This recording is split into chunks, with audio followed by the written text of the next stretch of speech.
the art of conversation, and oh, what an art it is.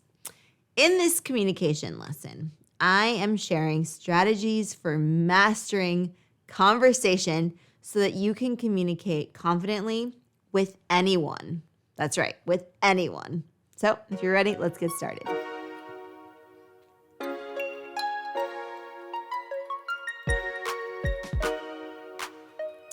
You can apply these techniques to your very next conversation, and I encourage you to practice these so that you can apply them in any social interaction that you have across different settings and with different people.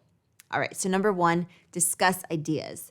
There is a great quote from Eleanor Roosevelt, which is, "Great minds discuss ideas, average minds discuss events, small minds discuss people."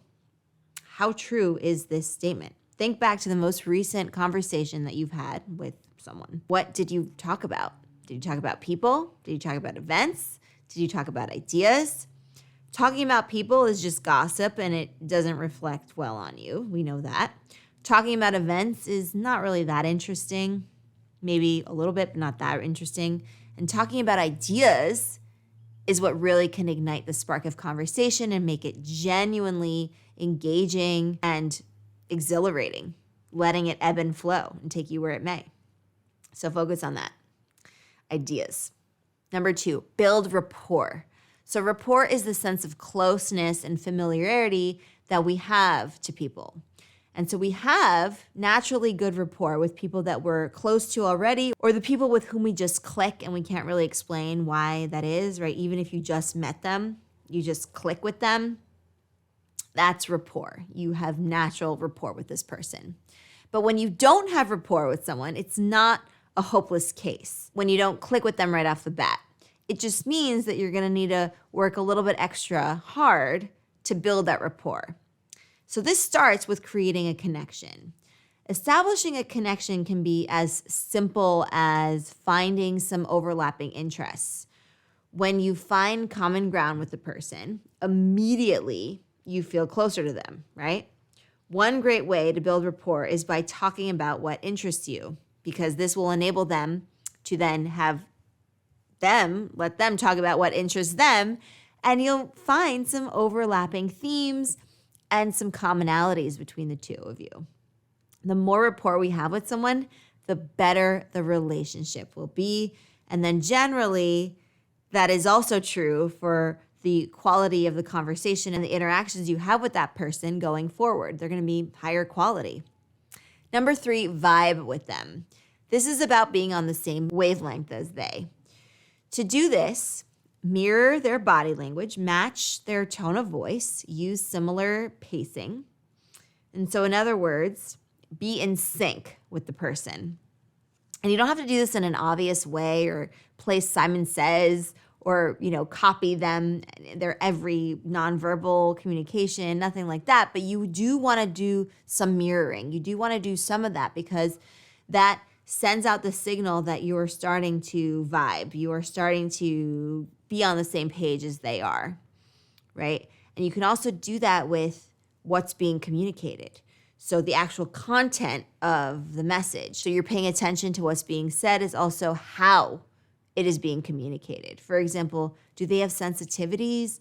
Are there certain topics that they really don't care to broach? Figure out what those are so that you can avoid them. You don't want to be stepping on anyone's toes. You don't want to be going on any rants or anything that's going to upset someone. You want to steer clear of the taboo topics, whatever that might be for that person. So be attuned to that. And the only way that you can do this is to be aware of what's going on. If you're completely clueless or you're not paying attention or you're not actively listening, then you're going to miss it. You're going to miss the subtleties.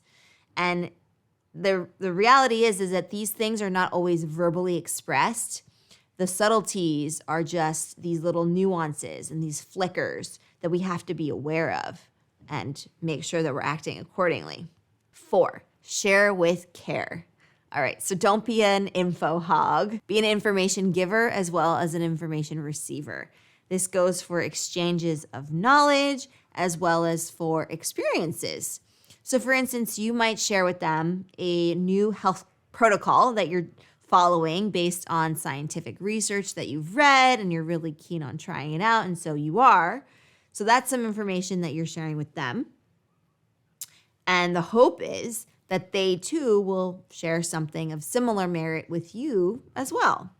And in terms of experience, imagine they opened up to you about an experience in their life, a monumental experience that they had. The expectation in return is that you will open up about a monumental experience in your life. So the point here is reciprocity. It doesn't have to be the exact same type of experience you might have. You might not even have an experience like the one that they shared. But most of the time, we have similar emotions surrounding experiences, and they've influenced us in particular ways that can resonate across different people. And so that's really what we're getting at here, right? So if they shared something like that with you, then you should find a way to open up and share something similar to them.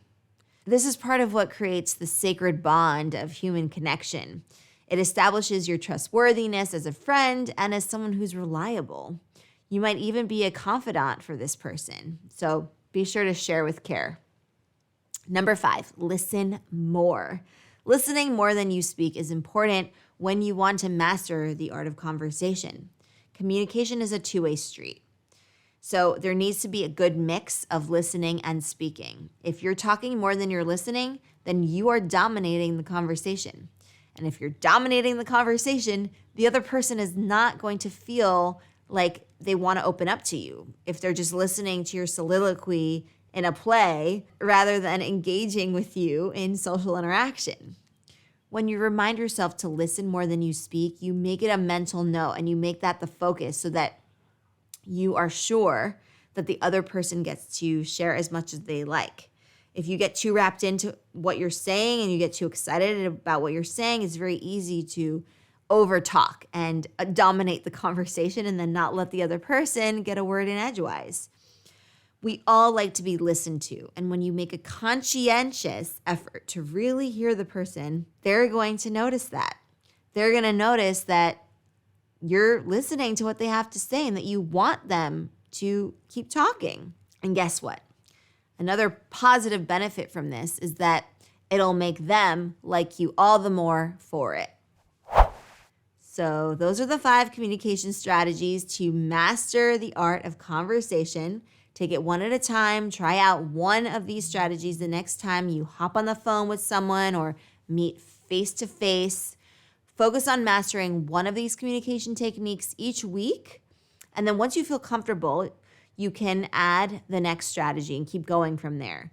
And keep this up until you're able to do this naturally in your conversations without even really having to think too much about it. All right, Explearners, thank you so much for joining me for this lesson. I do hope that you enjoyed it. Feel free to give it a big thumbs up if you're watching here on YouTube. And if you're listening to this podcast, then feel free to leave us up to 5 stars, which really helps us out. And feel free to share our podcast and our YouTube channel with anyone that wants to improve their communication skills and social skills. And you can also check out our blog. It's at explearning.co/blog. And while you're there, you can sign up for our free newsletter where we send out free lessons and free goodies every week. So be sure to do that. It's 100% free. And be sure to share that as well. All right, I will see you in the next Explearning lesson where we're going to continue exploring together. Until then, keep up the awesome work, and I will see you very soon. Happy Explearning, everyone.